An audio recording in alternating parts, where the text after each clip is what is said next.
नमस्कार। आज हम दिमाग के काम करने के तरीके और सीखने की प्रक्रिया पर एक गहरी नज़र डालने वाले हैं। हम बात करेंगे संज्ञानात्मक विकास यानी कॉग्निटिव डेवलपमेंट की, और इसे समझेंगे लर्नोग्राफी नाम के एक दिलचस्प नज़रिए से। हमारे पास इसके लिए शिवानारायण के 2 लेख हैं जो टेक्स्टला पेज पर प्रकाशित हुए। एक लेख बताता है कि बच्चों का दिमाग कैसे सीखता और विकसित होता है, और दूसरा इस बात पर गौर करता है कि वयस्कों में ये विकास कभी-कभी धीमा या रुक सा क्यों जाता है। तो आज हम समझने की कोशिश करेंगे कि ये लर्नोग्राफी क्या है, बच्चों के सीखने में इसका क्या महत्व है, और वयस्कों में अगर सीखने की रफ्तार कम हो गई है तो उसे फिर से कैसे तेज किया जा सकता है। हम खास तौर पर मोटर साइंस मतलब शारीरिक क्रियाओं से सीखना, ब्रेन पेज मॉड्यूल और दिमाग के अंदरूनी कनेक्शंस पर ध्यान देंगे। कभी सोचा है कि छोटे बच्चे खेल खेल में इतनी सारी चीजें कैसे सीख लेते हैं, जबकि कुछ बड़े लोग क्यों महसूस करते हैं कि उनका दिमाग अब पहले जैसा तेज नहीं रहा या नई चीजें सीखने में मुश्किल होती है? क्या इसका ताल्लुक हमारे हाथ पैर चलाने या कुछ करने से है? चलिए इसी पहेली को सुलझाते हैं। तो सबसे पहले ये लर्नोग्राफी, ये पारंपरिक पढ़ाई लिखाई के तरीकों से अलग कैसे है? लगता है इसका जोर सिर्फ सुनने या रटने पर नहीं बल्कि करके सीखने पर ज्यादा है ना? स्रोत बताते हैं कि ये मोटर साइंस और ब्रेन पेज डेवलपमेंट पर आधारित है। ये क्या है? बिल्कुल सही कहा आपने। लर्नोग्राफी का देखिए मूल सिद्धांत यही है कि सीखना केवल दिमागी कसरत नहीं है, बल्कि इसमें शरीर का, खासकर हमारी मोटर क्रियाओं यानी हाथ पैर या शरीर के अंगों से किए जाने वाले कामों का बड़ा हाथ है। ये मानती है कि बच्चों में शारीरिक क्रियाएं धीरे धीरे समझ और ज्ञान में बदलती हैं। मिसाल के तौर पर जब बच्चा कुछ लिखना या बनाना सीखता है तो वो सिर्फ हाथ नहीं चला रहा होता, बल्कि उसका दिमाग उस क्रिया को आप कह सकते हैं ज्ञान में बदल रहा होता है। और क्या है ना, शुरुआती बचपन में दिमाग का एक अहम हिस्सा होता है प्रीफ्रंटल कॉर्टेक्स। ये हिस्सा योजना बनाने, फैसले लेने और सोच समझकर काम करने में मदद करता है। बच्चों में ये हिस्सा उनके लिम्बिक सिस्टम यानी भावनाओं के केंद्र से ज्यादा मजबूती से जुड़ा होता है। यही वजह है कि छोटे बच्चे भावनाओं से ज्यादा चलते हैं, खेल कूद में रम जाते हैं, और उनकी सीखने की प्रक्रिया भी भावनाओं जैसे कि उत्सुकता या मजे से शुरू होती है। अच्छा, तो ये शारीरिक क्रियाएं दिमाग के विकास को कैसे बढ़ावा देती हैं फिर? स्रोत में कॉग्निटिव हाईवे जैसी किसी चीज का जिक्र है, वो क्या है? हाँ, वो बहुत महत्वपूर्ण है।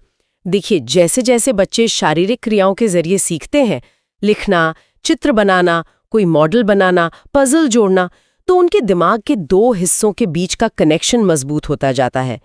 एक तो वही प्रीफ्रंटल कॉर्टेक्स और दूसरा पेरिएटल लोब्स। पेरिएटल लोब्स स्थानिक समझ मतलब चीजों की जगह और आकार को समझने और जानकारी को प्रोसेस करने का काम करते हैं। इन दोनों के बीच बनने वाले मजबूत कनेक्शन को ही लर्नोग्राफी में कॉग्निटिव हाईवे कहा गया है। सोचिए, जैसे एक असली हाईवे पर ट्रैफिक तेजी से और आसानी से चलता है ना, वैसे ही इस दिमागी हाईवे पर जानकारी और विचार तेजी से दौड़ते हैं। ये मजबूत हाईवे बच्चों को बेहतर ध्यान लगाने, योजना बनाने और मुश्किलों को सुलझाने में मदद करता है। और स्रोत में ब्रेन पेज मॉड्यूल की भी बात हुई है। ये सुनने में थोड़ा तकनीकी सा लगता है। क्या आप इसे आसान शब्दों में समझा सकती हैं? जरूर। ब्रेन पेज मॉड्यूल को आप ऐसे समझ सकते हैं जैसे दिमाग में जानकारी को सहेजने और समझने के लिए बने खास फोल्डर या कह लीजिए खाके, ब्लूप्रिंट्स हों। जब भी हम कोई मोटर क्रिया करते हुए कुछ सीखते हैं, मान लीजिए गणित का कोई सवाल हल करते हुए उसे लिख रहे हैं या विज्ञान का कोई मॉडल बना रहे हैं, तो हम सिर्फ जानकारी नहीं ले रहे होते हैं, बल्कि दिमाग में उस जानकारी को व्यवस्थित करने का एक तरीका, एक ब्रेन पेज बना रहे होते हैं। हर बार लिखने, बनाने या करने से ये फ्रंटोपराइटल नेटवर्क मतलब वो कॉग्निटिव हाईवे और मजबूत होता है और ये ब्रेन पेज मॉड्यूल ज्यादा स्पष्ट और कारगर बनते जाते हैं। ये मॉड्यूल हमें सीखी हुई चीजों को याद रखने, समझने और जरूरत पड़ने पर इस्तेमाल करने में मदद करते हैं। ये ज्ञान को दिमाग में सहेजने का एक संगठित तरीका है ना? हाँ बिल्कुल, ये तो बहुत दिलचस्प है। स्रोत में बच्चों के संज्ञानात्मक विकास के 7 चरण भी बताए गए हैं। क्या हम उनमें से कुछ मुख्य चरणों पर थोड़ी और बात कर सकते हैं ताकि ये प्रक्रिया और साफ हो जाए? ये वो अवस्था है जब बच्चा सिर्फ नकल नहीं करता बल्कि समझ कर काम करने लगता है। जैसे अगर वो कोई चित्र बना रहा है तो वो सिर्फ लकीरें नहीं खींच रहा, बल्कि उसके दिमाग में उस चीज की एक समझ है जिसे वो कागज पर उतार रहा है। उसकी शारीरिक क्रिया यानी हाथ चलाना और उसकी समझ यानी संज्ञान एक साथ काम कर रहे हैं।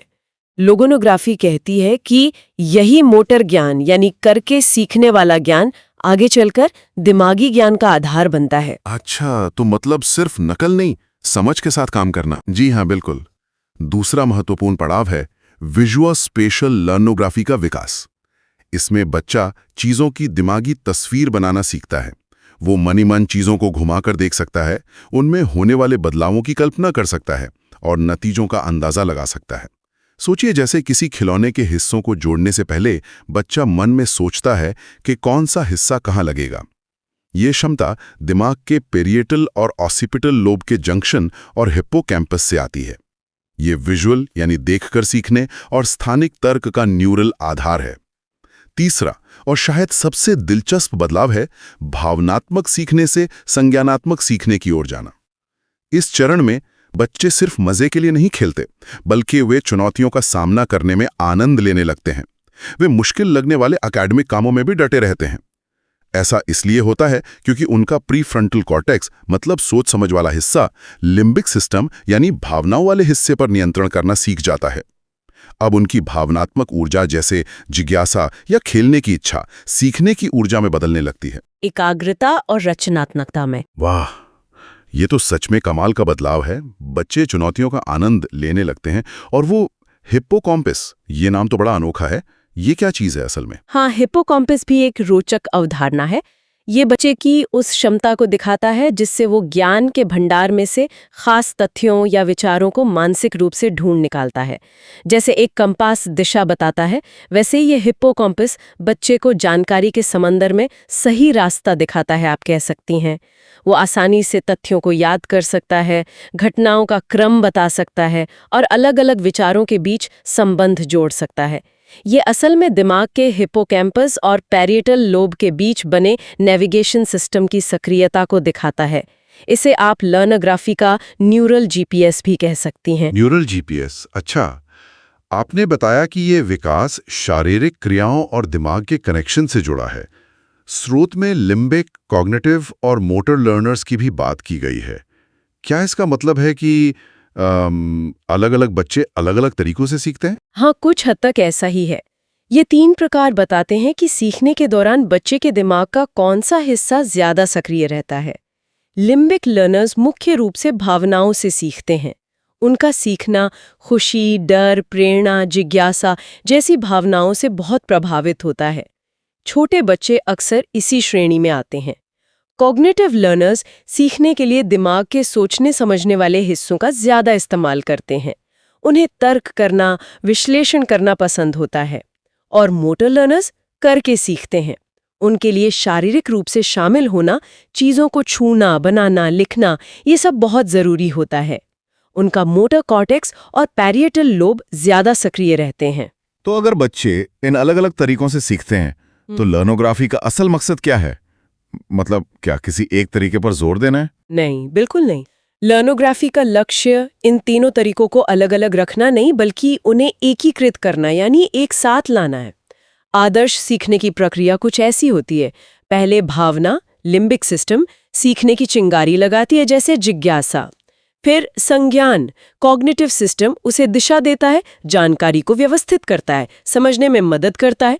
और आखिरी में मोटर क्रिया या मोटर सिस्टम उस ज्ञान को पुख्ता करता है, उसे व्यवहारिक बनाता है और लंबे समय तक याद रखने में मदद करता है। जैसे कुछ लिखने या बनाने से वो चीज़ दिमाग में बैठ जाती है। जब ये तीनों सिस्टम, भावना, समझ और क्रिया, एक साथ तालमेल में काम करते हैं, तभी पूर्ण ब्रेन पेज विकास होता है। तक्षशिला मॉडल का उद्देश्य यही है। ये तो हुई बच्चों की बात, जो वाकई काफी रोशन करने वाली है। लेकिन अब वयस्कों का आते हैं। क्या ये संज्ञानात्मक विकास बड़े होने पर रुक जाता है? क्योंकि दूसरा स्रोत इशारा करता है कि ये जारी तो रह सकता है, पर कई वयस्कों में ये प्रक्रिया धीमी पड़ जाती है या रुक सी जाती है। ऐसा क्यों होता है? ये एक बहुत ही प्रासंगिक सवाल है। स्रोत के अनुसार अच्छी खबर यह है कि संज्ञानात्मक विकास वयस्क होने पर रुकता नहीं है, बल्कि जारी रह सकता है। वयस्कों का प्रीफ्रंटल कॉर्टेक्स पूरी तरह से विकसित हो चुका होता है, जिससे उनमें बेहतर योजना बनाने, जटिल निर्णय लेने और अपनी भावनाओं को नियंत्रित करने की क्षमता होती है। उनके ब्रेन स्पेस मॉड्यूल भी काफी विकसित होते हैं, जिनका इस्तेमाल वे अपने काम और रोजमर्रा की जिंदगी में करते हैं। लेकिन हाँ, जैसा आपने कहा, कई वयस्कों में ये विकास रुक जाता है या धीमा पड़ जाता है। इसका मुख्य कारण है मानसिक निष्क्रियता। जब वयस्क एक तय ढर्रे की जिंदगी जीने लगते हैं, तनाव में रहते हैं या ऐसी गतिविधियों में शामिल नहीं होते जिनमें शारीरिक क्रिया या रचनात्मक सोच की जरूरत हो, तो उनके दिमाग का कॉग्निटिव हाईवे यानी प्रीफ्रंटल और पैरिएटल नेटवर्क के बीच का कनेक्शन वो कमजोर पड़ने लगता है। जैसे किसी रास्ते पर चलना बंद कर दें तो वो घास फूस से भर जाता है ना, वैसे ही इस्तेमाल न होने पर ये दिमागी रास्ते भी कम कुशल हो जाते हैं। क्षमता में गिरावट आ सकती है। अच्छा, तो इस ठहराव के कारणों को थोड़ा और खोलकर समझते हैं। आपने कहा मानसिक निष्क्रियता या कनेक्शन का कमजोर होना, ये किन वजहों से होता है, विस्तार से बताएंगे? जी, स्रोत इसके कई कारण बताते हैं। पहला और सबसे आम कारण है सक्रिय सीखने या रचनात्मक कार्यों की कमी। जब दिमाग को नई चुनौतियों का सामना नहीं करना पड़ता, जब हम कुछ नया सीखना या बनाना बंद कर देते हैं, तो प्रीफ्रंटल और पैरिएटल लोब के न्यूरल रास्ते कम सक्रिय हो जाते हैं। वो सर्किट धीरे धीरे कमजोर पड़ने लगते हैं। दूसरा बड़ा कारण है संज्ञानात्मक और मोटर सिस्टम के बीच संबंध का टूटना। लर्नोग्राफी बार बार इस बात पर जोर देती है कि मोटर साइंस यानी शारीरिक क्रियाओं के जरिए ज्ञान का इस्तेमाल दिमाग को सक्रिय रखता है। जब वयस्क ज्यादातर बैठे रहने वाली जीवन शैली अपना लेते हैं, ऐसी गतिविधियों से बचते हैं जिनमें हाथ पैर चलाने या कुछ बनाने की जरूरत हो, तो उनके मोटर सर्किट दिमाग के उच्च संज्ञानात्मक क्षेत्रों को उत्तेजित नहीं कर पाते। नतीजा मानसिक सुस्ती, नई चीजों को सीखने में ज्यादा समय लगना, याददाश्त का कमजोर होना। तीसरा कारण है भावनात्मक असंतुलन। कुछ वयस्कों में चिंता, तनाव, डर जैसी भावनाएं इतनी हावी हो जाती हैं कि वे तर्कसंगत सोच को दबा देती हैं। जब लिम्बिक सिस्टम जरूरत से ज्यादा सक्रिय हो जाता है तो वो प्रीफ्रंटल कॉर्टेक्स के काम में बाधा डालता है। इससे जल्दबाजी में फैसले लेना, ध्यान न लगा पाना, ऐसी समस्याएं पैदा होती हैं। और चौथा कारण है आजीवन सीखने की जिज्ञासा में कमी। कई लोग नौकरी या परिवार की जिम्मेदारियों में उलझने के बाद नए कौशल सीखना बंद कर देते हैं। वे मान लेते हैं कि सीखना सिर्फ स्कूल कॉलेज तक ही था, लेकिन दिमाग को लगातार सीखने, अनुकूलन करने की जरूरत होती है।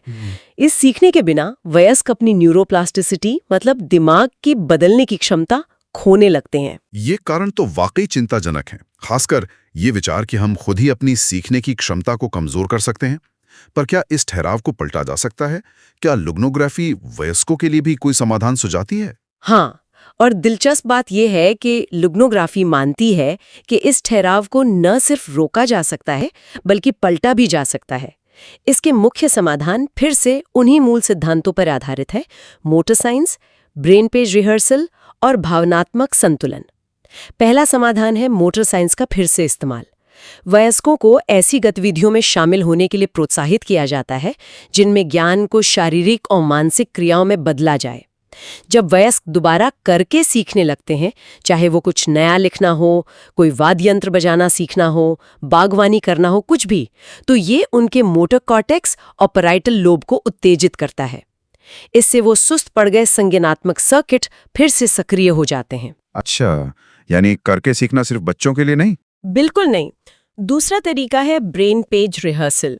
ये एक तरह का मानसिक अभ्यास है। इसमें सीखे हुए ज्ञान या कौशल को मन ही मन दोहराना और उसे इस्तेमाल करने की कल्पना करना शामिल है, साथ ही उसे असल में करके देखना भी। किसी सीखे हुए कॉन्सेप्ट को सिर्फ याद करने के बजाय उसे किसी कार्य के रूप में दोहराने से, चाहे मानसिक रूप से या शारीरिक रूप से, दिमाग में न्यूरल रास्ते मजबूत होते हैं। जानकारी लंबे समय तक याद रहती है। जैसे कोई नई भाषा सीखी है तो उसे बोलने का अभ्यास करना। और तीसरा महत्वपूर्ण समाधान है भावनात्मक संतुलन हासिल करना। लर्नोग्राफी भावनात्मक अनुशासन पर जोर देती है। जैसा हमने देखा, वयस्कों में भावनात्मक उथल-पुथल अक्सर उनके सोचने समझने की क्षमता को बाधित करती है। इसलिए संरचित सीखने, नियमित रूप से कार्यों को पूरा करने और साइलेंस इंट्यूशन जैसी तकनीकों, जैसे कि माइंडफुलनेस या ध्यान के माध्यम से भावनाओं और तर्क के बीच सामंजस्य बिठाना जरूरी है। जब भावनाएं नियंत्रण में होती हैं तो वयस्क अपनी खोई हुई संज्ञानात्मक स्थिरता वापस पा सकते हैं। तो इसका मतलब ये हुआ कि दिमागी रूप से धीमा पड़ जाना सिर्फ उम्र बढ़ने का नतीजा नहीं है, बल्कि हमारी निष्क्रियता का परिणाम ज्यादा है। सही। वयस्क इन विचारों का इस्तेमाल अपनी मानसिक ताजगी बनाए रखने के लिए कैसे कर सकते हैं? कुछ व्यावहारिक सुझाव दें तो। बिल्कुल सही। स्रोत यही बताते हैं कि ये उम्र बढ़ने का अनिवार्य हिस्सा नहीं है, बल्कि दिमाग के सीखने वाले सिस्टम के इस्तेमाल न होने का नतीजा है। वयस्क इन सिद्धांतों को जानबूझकर अपनी जिंदगी में लागू कर सकते हैं। पहला, वे नियमित रूप से ऐसी गतिविधियों में शामिल हो सकते हैं जिनमें मोटर क्रिया शामिल हो। कुछ नया लिखना, पेंटिंग करना, कोई इंस्ट्रूमेंट सीखना, पजल सॉल्व करना, बागवानी, कुछ भी जिसमें हाथ और दिमाग साथ काम करें। दूसरा, वे सचेत रूप से ब्रेन पेज रिहर्सल का अभ्यास कर सकते हैं। जो सीखा है उसे लागू करने के बारे में सोचें, उसे मन में दोहराएं या छोटे छोटे प्रोजेक्ट्स में इस्तेमाल करें। तीसरा, वे भावनात्मक विनियमन तकनीकों का अभ्यास कर सकते हैं, जैसे ध्यान, गहरी सांस लेना, ताकि नकारात्मक भावनाएं उनकी सोचने की क्षमता पर हावी ना हो। तो आज की चर्चा का सार ये है कि लर्नोग्राफी के नज़रिए से हमारे शारीरिक काम यानी करना, हमारे दिमाग के कनेक्शन, खासकर वो कॉग्निटिव हाईवे, और हमारी सीखने और सोचने की क्षमता के बीच एक बहुत गहरा और सीधा रिश्ता है। ये रिश्ता बचपन से लेकर वयस्क होने तक कायम रहता है। सचमुच करना ही जानने की कुंजी है। बिल्कुल, संदेश एकदम साफ है। चाहे बच्चे हों या वयस्क, सक्रिय रहना, करके सीखना और अपनी भावनाओं को संतुलित रखना, ये सब दिमागी सेहत और विकास के लिए बेहद जरूरी है। सीखना सिर्फ जवानी का काम नहीं है। इस नजरिए से देखें तो ये पूरी जिंदगी चलने वाली नवीनीकरण की प्रक्रिया है। निष्क्रियता हमें ठहराव की ओर ले जाती है, जबकि मोटर ज्ञान का इस्तेमाल, रचनात्मक तरीके से समस्याएं सुलझाना और भावनात्मक संतुलन का अभ्यास वयस्कों को अपनी दिमागी ताजगी बनाए रखने में मदद कर सकता है। तो इन सब का निचोड़ क्या है? स्रोत हमें बताते हैं कि हम जो करते हैं वो सीधे तौर पर हमारी सोचने समझने की क्षमता को आकार देता है। इस गहरे संबंध के बारे में सोचते हुए एक सवाल मन में आता है, ऐसी कौन सी एक सरल मोटर साइंस गतिविधि हो सकती है जिसे कोई भी व्यक्ति जानबूझकर अपनी रोजमर्रा की जिंदगी में शामिल कर सकता है, ताकि उसके संज्ञानात्मक सर्किट मतलब दिमागी रास्ते एक नए और मजबूत तरीके से जुड़ सकें? इस पर विचार करने के लिए आपको छोड़ जाते हैं।